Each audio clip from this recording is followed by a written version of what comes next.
the last cold call script you're gonna ever need, okay? So if you have been down the rabbit hole of cold calling, watching hundreds of different SMMA owners, do live cold calling sessions, and you've been trying to, copy their scripts and whatnot, and you haven't found results, this video is for you.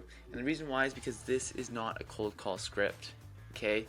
This is a cold call framework, and I'll be honest, it's a little bit tougher to learn, but if you take the time to put in the work and master this script, you'll actually be able to finally start booking appointments and actually closing deals and actually scaling your SMMA so you can go and do whatever you want with your life while proving all those people that told you you wouldn't make it that they're wrong, okay? So getting into this, okay? First of all, 95% of you should not be cold calling, okay? Local business owners deal with enough stress, and the last thing they want to listen to is yet another 19-year-old kid stumble through a cold calling script, okay? However, I said 95% for a reason. And that's because there's a small minority of you where cold calling is actually a great way to book appointments, okay? Now, in addition to that, I've been to a casino before, okay? And you might be wondering, like, what does a casino have anything to do with cold calling, right? So there's actually something that happens when people go to a casino. And it's this belief in that they're going to win, okay? They believe that when they play blackjack or when they play slots or when they play any form of casino game that they are going to win, even though the odds are stacked against them. And the same thing happens with cold calling. You guys should know that the majority of people fail with SMMA and fail with cold calling, but in order to be successful, you have to be crazy enough to think you're going to win, right? And that is why I wanted to give you that quick disclaimer right off the bat, okay? So the same thing happens with your cold calling. Now, do I use this cold call script that I'm going to show you? No, I don't. Because why would I cold call when I have $3 an hour VAs booking appointments for me via DMs and email, right? And if you've watched my channel before, you know I have a bunch of video on how I do this, okay?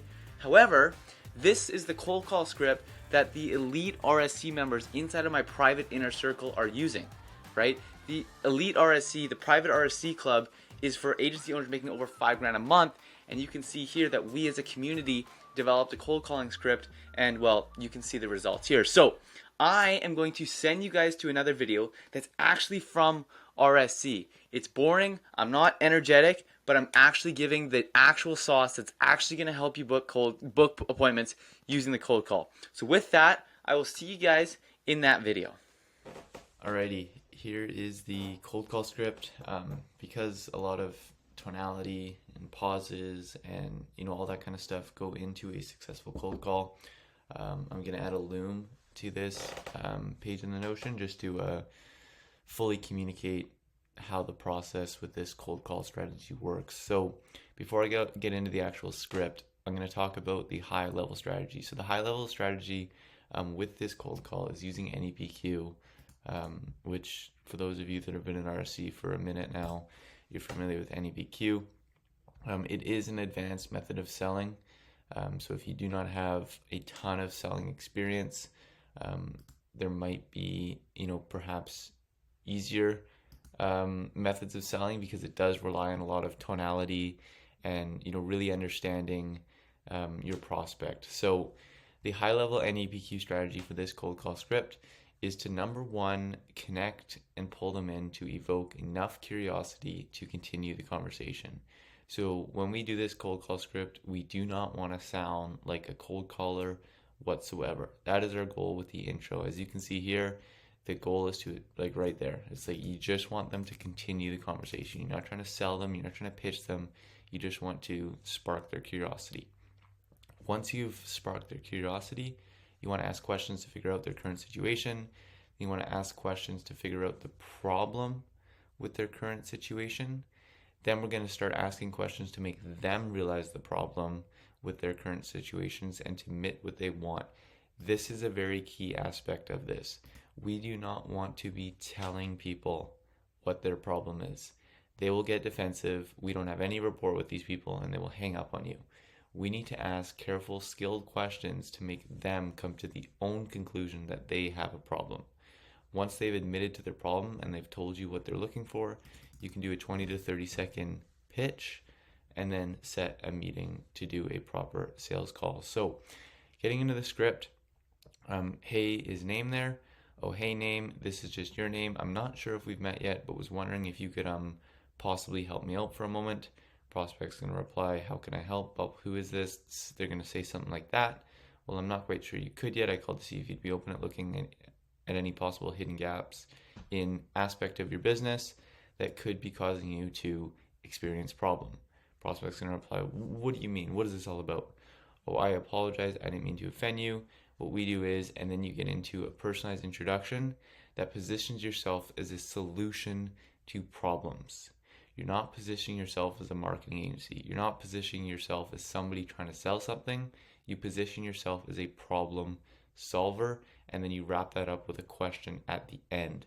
So now, going through this, I'm going to do this with a little bit of tonality. Now, I do have a little bit of a sore throat and whatnot, so tonality might not be perfect, but I'll do it good enough for you guys to get the idea. So in the beginning, we want to kind of be skeptical, not unconfident. We want to be confident in ourselves, and we want to portray that, but we want to kind of be like skeptical, as in like you know when you're talking to somebody and you know a lot about that topic, but you know the person that you're talking to doesn't know a lot about that topic. So even though you're confident in what you're saying, you know, you're kind of saying it like this. And that's exactly what we want to do in the beginning of this cold call intro. So what that will look like is, let's say I'm talking to Mike. Hey, is Mike there? Oh, hey, Mike, this is just Dylan. I'm not quite sure we've met yet. I was wondering if you could possibly help me out for a moment. Prospect's going to be like, oh, what do you mean? Yeah, sure. How can I help? Well, see, I'm not quite sure you could yet. I actually called to see if you'd be open to looking at any possible hidden gaps in your marketing that could be causing you to experience inconsistent prospects. Prospect's going to be like, you know, what's this all about? And then that's when you can be, oh, sorry, Mike, I apologize. I didn't mean to offend you. What we do is, you know how real estate agents can sometimes see inconsistent listings due to unqualified prospects and systems to streamline their marketing? Well, what we do is we help realtors like that set them up on a system that can take people from cold to warm appointments so they can focus on serving people who want to work with them instead of chasing down people who don't. Now, I came across your business and I wasn't quite sure if this would be for you. Have you been in the industry long? And then you get into the situation questions. So the situation questions are what you want to do. You want to ask questions to figure out where their current situation is. Now, there is a whole slew of different situation questions that you can ask, but to keep things simple, you can just ask this question. On a proper, more in-depth demo call or sales call, you're probably going to want to ask more questions about this, but really on a cold call, we're only trying to set an appointment. So this question is perfect. How are you currently generating new business? From there, you want to ask questions to figure out the problem with their current situation. So, once, they've told you how they're currently generating business and you've asked a few questions about like, oh, how's that going? All that kind of stuff. You can ask, so Mike, do you like using referrals to generate business? And at that point, they're going to say one of three things. So they're going to be like, yeah, I like generating referrals.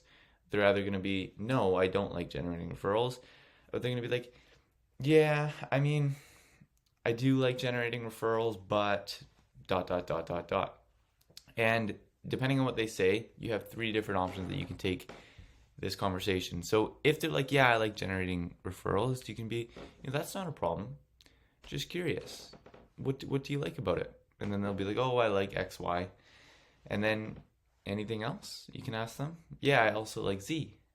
And then at that point, you can say, so Mike, to me, it sounds like things are going fairly well for you. Is there anything you would change about your marketing if you could?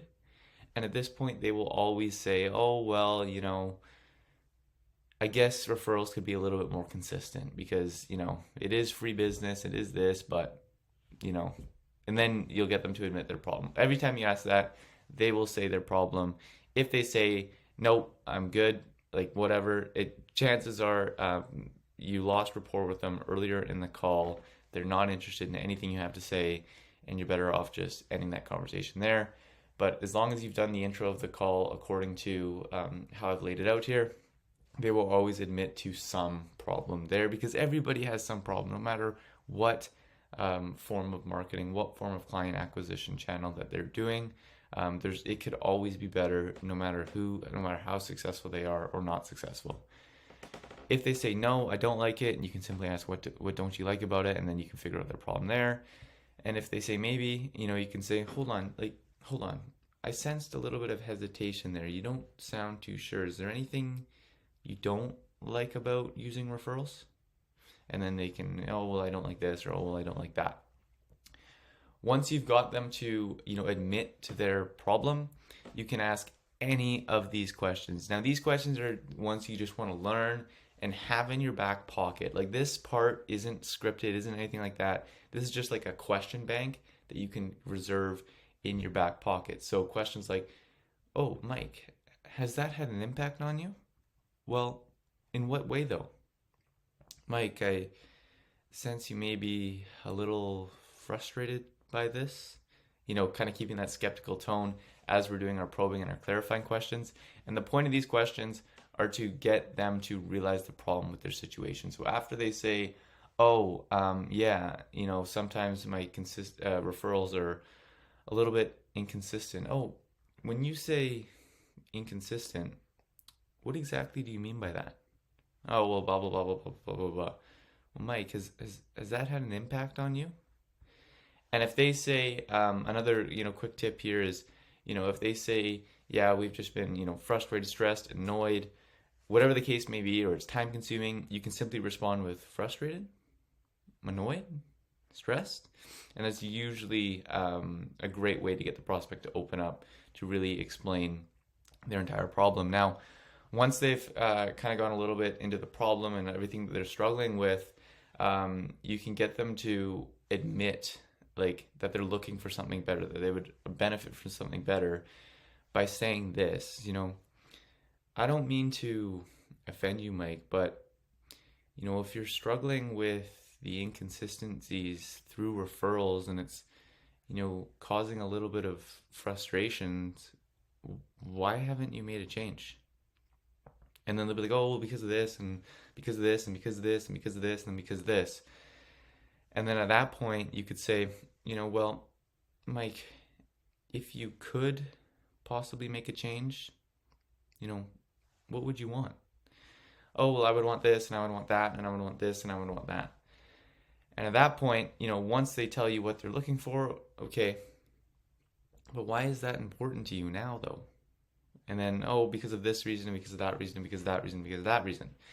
And that's when you can transition into your pitch, where really you're just telling them a little bit about what you do and then arranging to set up an appointment. So it would look a little something like this. So, Mike, based on what you've told me here, what we're doing might actually work for you, because how you told me you're, looking for a consistent stream of appointments, because, with the referrals, some months are good and some months are slow. And because of that, it's, perhaps making you feel a little frustrated.